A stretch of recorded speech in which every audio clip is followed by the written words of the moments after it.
Good afternoon, Cross Timbers. Today is Wednesday, October 7th, and this is Texan TV News from Tarleton State University campus in Stephenville, Texas.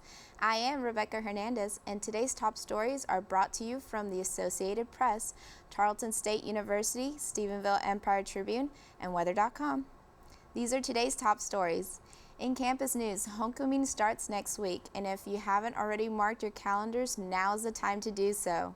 Homecoming week marks celebrating ever-long traditions and school spirit. This year's homecoming events include the lighting of the smokestack on Sunday, launching of the duck and silver bugle hunt on Monday, purple out picnic, yell contest, and the initial start of beating of the drum on Tuesday. Midnight Madness on Wednesday and midnight breakfast on Thursday. LV Risinger bonfire and the crowning of homecoming queen on Friday, followed by the homecoming parade, alumni island tailgate, and football game against Eastern New Mexico on Saturday. In local news, this Saturday from 10 a.m. to 4 p.m., the Stephenville Historical Museum will be hosting the Bygone Days on the Bosque, and Stephenville Historical Museum encourages people to come out and enjoy food, fun, and entertainment in a historical walk back throughout the days gone by. People will have the opportunity to experience the Old West as well as learn about the historic and how the forefathers lived. There will be lots of fun and activities including 50 exhibits, live entertainment, cowboy gunfights, and a silent auction, and much more.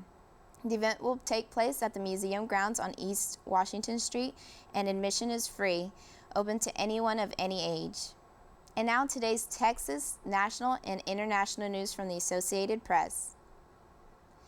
In Texas news, 38-year-old Pearland, Texas mother Ronnie Dean Buren has sparked a historic change in McGraw-Hill textbooks.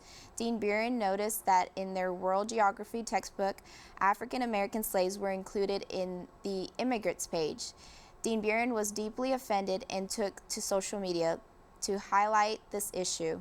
Among their posts was a video on Facebook explaining the language used by McGraw-Hill in describing the slaves as paid workers and downplayed slavery.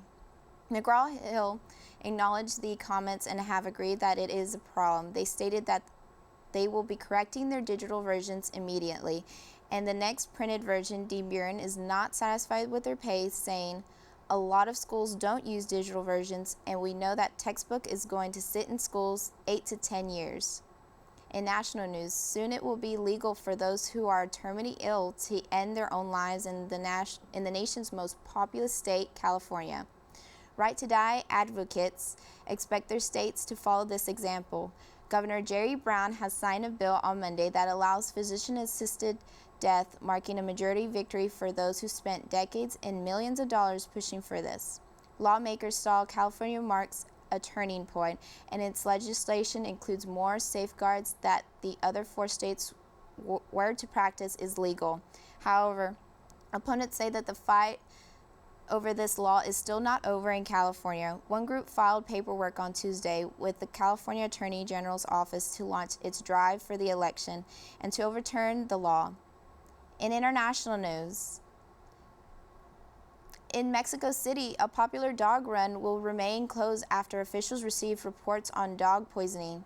Carlene Owens, a dog owner, had her dog Daisy die after taking her for a walk on Friday night. Owens will be taken under toxicology tests at the lab at New Mexico's National University for further investigation. Javier Hidalgo, director of Environment and Mobility Department for the local government, and 12 dogs have died under veterinary clinics with symptoms that could indicate poisoning. Officials have also received reports of 6 other suspicious deaths.